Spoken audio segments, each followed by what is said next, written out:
आज हम पढ़ने वाले हैं विस्टास का चैप्टर जिसका नाम है मेमोरीज ऑफ चाइल्डहुड।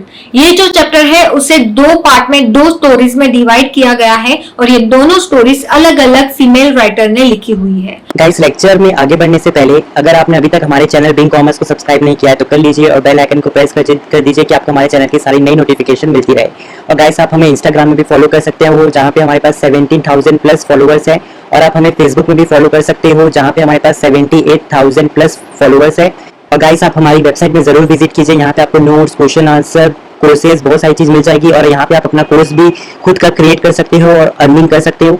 और गाइस, हमारी कंपनी हमेशा प्रॉफिट का 25% एजुकेशनल वेलफेयर सोसाइटी को देती है, जहाँ पे हम जो भी बच्चे फीस नहीं दे सकते, स्कूल की कॉपी बुक्स नहीं खरीद सकते, हम उनको वो सारी चीज फ्री में देते हैं। तो गाइस, इसलिए हमें सपोर्ट कीजिए और ज्यादा से ज्यादा लोगों को बिंग कॉमर्स शेयर कीजिए।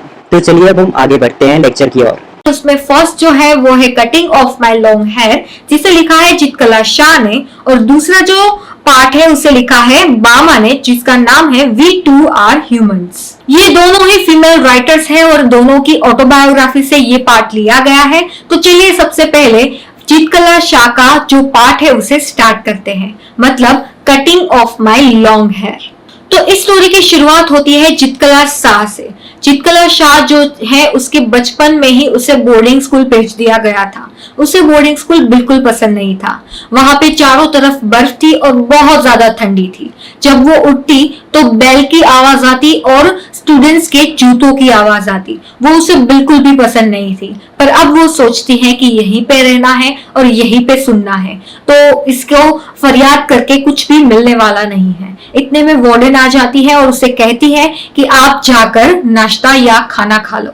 इतने में वार्डन आ जाती है और उसे कहती है कि डाइनिंग रूम में जाकर खाना खा लो। तो कुछ इंडियन लड़कियों के साथ वो डाइनिंग रूम चली जाती है। वहां पे कुछ बॉयज भी आ जाते हैं खाना खाने, तो उसे बहुत ज्यादा अनकंफर्टेबल फील होता है। और फिर एक घंटी बजती है तो सब स्टूडेंट खड़े हो जाते हैं। दूसरी घंटी पे सब स्टूडेंट जो है वो ऐसे ही शांत हो जाते हैं और तीसरी घंटी पे सब बैठ जाते हैं खाना खाने के लिए। चित्रकला शाह को ये सब अजीब लगता है, पर फिर वो सब कुछ इग्नोर कर देती है। इतने में उसे वार्डन की कुछ बातें पता चलती है उसकी फ्रेंड से, कि वार्डन बता रही थी और किसी से बातें कर रही थी कि सारी लड़कियों के बाल जो है वो काट दिए जाएंगे। चुडविन की ये बातें सुनकर चित्रकला शाह कहती है कि हमारे यहाँ तो लंबे बाल को वीरता की निशानी बताया जाता है और जिसके बाल छोटे हैं उसे कायर बोला जाता है। मैं तो अपने बाल बिल्कुल नहीं कटवाऊंगी। चुडविन राजी हो जाती है कि मैं तो अपने बाल कटवा लूंगी, ऐसे कैसे हम नहीं कटवाएंगे तो चलेगा। पर चुडविन के साथ चित्रकला शाह बिल्कुल भी अग्री नहीं होती है और वो कहते हैं कि मैं अपने बाल बिल्कुल नहीं कटवाऊंगी, और वो अपने रूम के अंदर बेड के नीचे जाकर छुप जाती है। इतने में वार्डन की आवाज आती है पैरों की और वो चित्रकला शाह को ढूंढ लेती है, उसे पकड़ती है और उसे कुर्सी पे बिठाकर उसके बाल जो है वो काट देती है।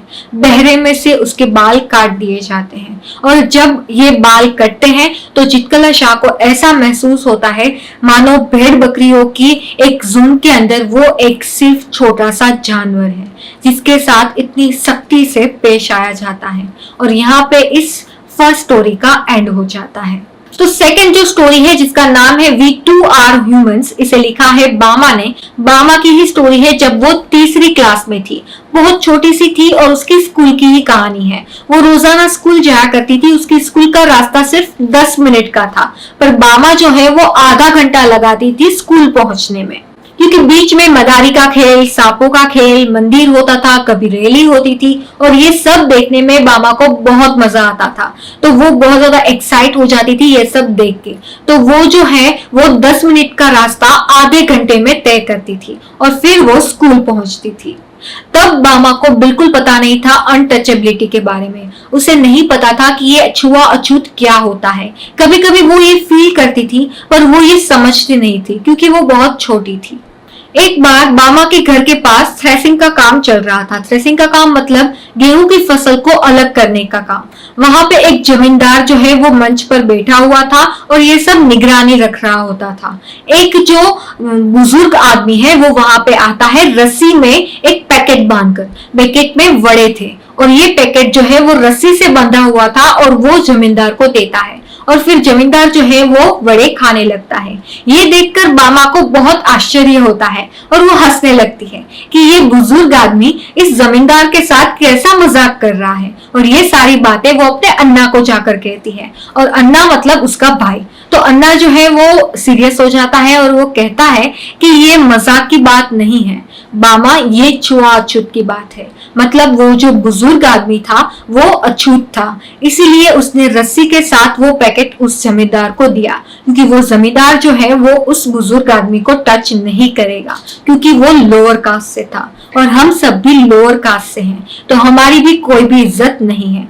ये सुनने के बाद बामा को बहुत बुरा लगता है और वो सैड हो जाती है और वो कहती है कि ऐसे कैसे नहीं छुएंगे, हम भी इंसान हैं। और बामा कहती है कि अभी जाकर उसके वड़े को टच कर लूं। और वो कहती है कि जमींदार को ये समझना चाहिए कि हम भी इंसान हैं और हम लोग उसे इतनी रिस्पेक्ट क्यों देते हैं।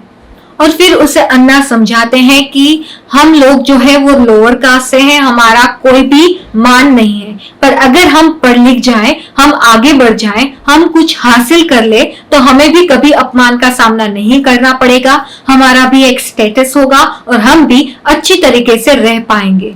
तो बामा की इस बात का बहुत गहरा असर पड़ता है और वो बहुत मेहनत करने लगती है पढ़ाई करने में, और फिर वो इतना पढ़ लेती है कि उसका फर्स्ट रैंक आ जाता है और वो टॉप कर लेती है, और फिर उसके बहुत ज्यादा फ्रेंड्स भी बन जाते हैं और आगे जाकर उसे ये परेशानी का सामना कभी भी नहीं करना पड़ता है।